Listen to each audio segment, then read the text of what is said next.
Buenos días, estimados alumnos. Bienvenidos a la plataforma virtual del Tecnológico. Iniciamos esta asignatura de marketing electoral, la cual está dividida en 4 módulos, los cuales tendrán una composición metodológica de 70% práctica y 30% teórica. Como ya es costumbre, la asignación de las calificaciones viene determinada en función de las notas obtenidas en los ABPs de cada módulo. Comencemos pues.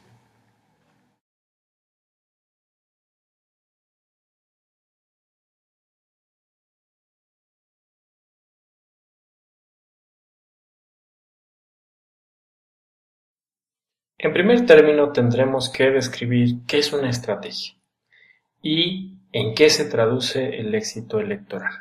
Estas dos preguntas son muy importantes para este módulo y particularmente para la asignatura que vamos a llevar, porque a partir de estas partimos de la base de imaginar para qué queremos una estrategia electoral y hacia dónde se va a llegar o hacia dónde se quiere llegar en el éxito electoral. En el primero de los casos, ¿qué es la estrategia? Pues la estrategia de una campaña electoral no es otra cosa más que la definición diagnóstica de una coyuntura política y del posicionamiento de nuestro candidato en este contexto, a partir del análisis de todos los factores relevantes que pueden incidir en el resultado de la elección. Es decir, es definir el escenario electoral en el que se supone se va a desarrollar una respuesta precisa a la pregunta ¿qué está pasando con el electorado? Con respecto a la segunda pregunta planteada, ¿en qué se traduce el éxito electoral?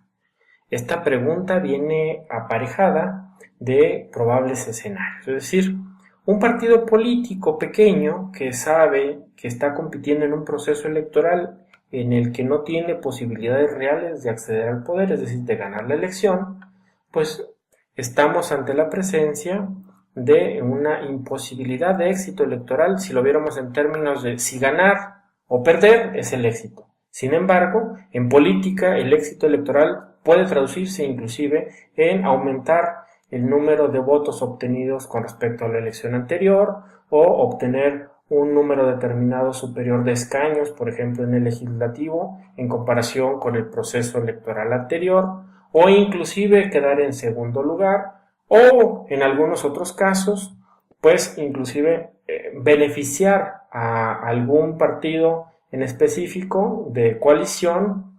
En otros casos, muy complejo, pero que se da también cuando un partido político que se les denomina bisagra, es decir, que lo apoya a un gobierno determinado, va a un proceso electoral para restarle cierta cantidad de votos a un partido que está en posibilidades reales de ganar y que está coaligado de manera fáctica con el partido gobernante. Es decir, el éxito electoral puede traducirse de muchas maneras, o llegar a obtener el poder por ganar un proceso electoral, llegar a tumbar un proceso electoral a través de la vía jurídica, aumentar el número de escaños, aumentar el número de votos, inclusive, pues como lo comentaba, llegar a perjudicar a otro o a otros partidos en beneficio de un partido gobernante o de un partido que puede llegar a obtener el poder a través de un consenso fáctico, de una alianza de facto o una alianza de jure. Una buena estrategia electoral, sin lugar a dudas, estudiará, analizará e implementará acciones para incidir en los factores que determinan el triunfo o no de una elección. El primero de los factores es el manejo del tiempo. En mercadotecnia electoral se dice que el único recurso no renovable en una campaña política es el tiempo. El manejo de ello apegado a la ley y apegado a la estrategia, sin lugar a dudas, clarifica un horizonte de triunfo o de derrota. El segundo factor, el dinero, influye en la posibilidad de generar mayor impacto o menor impacto en la población.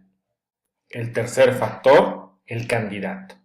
Hay campañas donde los candidatos son muy buenos y hay campañas donde también los candidatos son pésimos ante la opinión pública, Es decir, tienen poca aceptación, poca posibilidad real de jalar al electorado y obviamente es un factor que determina el triunfo o no en una elección. El cuarto factor, la estrategia por sí misma. El generar una buena estrategia o una mala estrategia implica forzosamente llegar a obtener el triunfo o, en su defecto, la derrota. El quinto factor, el mensaje. Sin una estructura ideológica, sin una estructura programática y sin una estructura de lo que el candidato, el partido y la ciudadanía quiere escuchar en un documento que sea el rector de todo el mensaje global de la campaña, sin lugar a dudas va a ser un factor que determinará la posibilidad o no de llegar al poder. El sexto factor, el equipo de campaña. El equipo de campaña influye mucho en la posibilidad real de concretar todo lo que se plantea uno en la estrategia, de volverlo a la práctica y de generar impactos positivos o en su defecto negativos. Y por último, la maquinaria electoral.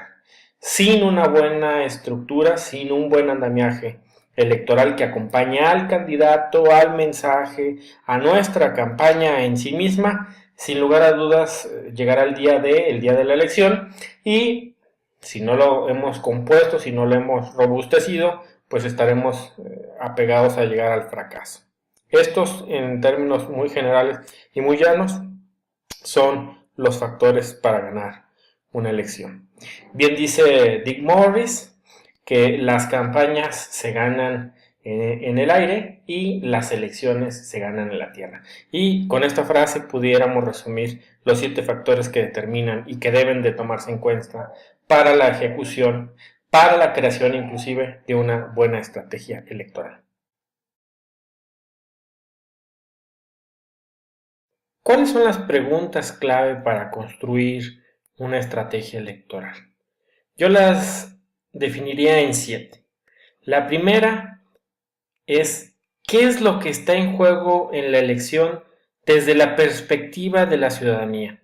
Es decir, la elección de algún cargo ejecutivo, de algún cargo legislativo, si es un plebiscito en una elección de gobierno, si es una adhesión o rechazo a alguna cuestión puntual, si es una elección local o si inclusive es una elección nacional. La segunda pregunta, ¿cuáles son los temas capaces para movilizar a la opinión pública? Tercera, ¿cuáles son los problemas y demandas del electorado que definen el comportamiento electoral? Por ejemplo, el desempleo, la inseguridad ciudadana, la corrupción, entre otros tantos. La cuarta pregunta, ¿cuáles son los dirigentes de otros niveles que aparecen bien posicionados frente al electorado? La quinta, ¿cuáles son los dirigentes de otros niveles con índices elevados de rechazo entre el electorado? La sexta, ¿cuáles son las fortalezas, las oportunidades, las debilidades e inclusive las amenazas de nuestro propio candidato? Y la séptima, ¿cuáles son las fortalezas, las oportunidades, las debilidades y las amenazas de los candidatos que son adversarios nuestros? También podemos hablar inclusive de 4 advertencias básicas que todos los mercadólogos electorales debemos de tener en cuenta. La primera, ninguna estrategia está exenta de costos. Todo plan tiene fortalezas y todo plan tiene debilidades. Todo plan tiene riesgos y todo plan va a tener siempre oportunidades. Nunca va a existir una estrategia perfecta y siempre se trata de adoptar por la más favorable. La segunda, la elección de una estrategia jamás puede ser exclusivamente el resultado de datos de opinión pública. Hay que conjuntar sabiamente la información que proporciona el electorado con el resto de todos los datos del contexto político, del social y obviamente del económico. La tercera, existen tantas estrategias diferentes como personalidades que las pueden llevar a cabo. Nunca existe un solo camino posible. La mejor estrategia es la que puede ser asimilada o internalizada por el candidato en cuestión. Se reitera, las estrategias no son trajes a la medida, jóvenes. Es inútil proponer alternativas que van en contra de la escena de quienes las deba de poner en práctica.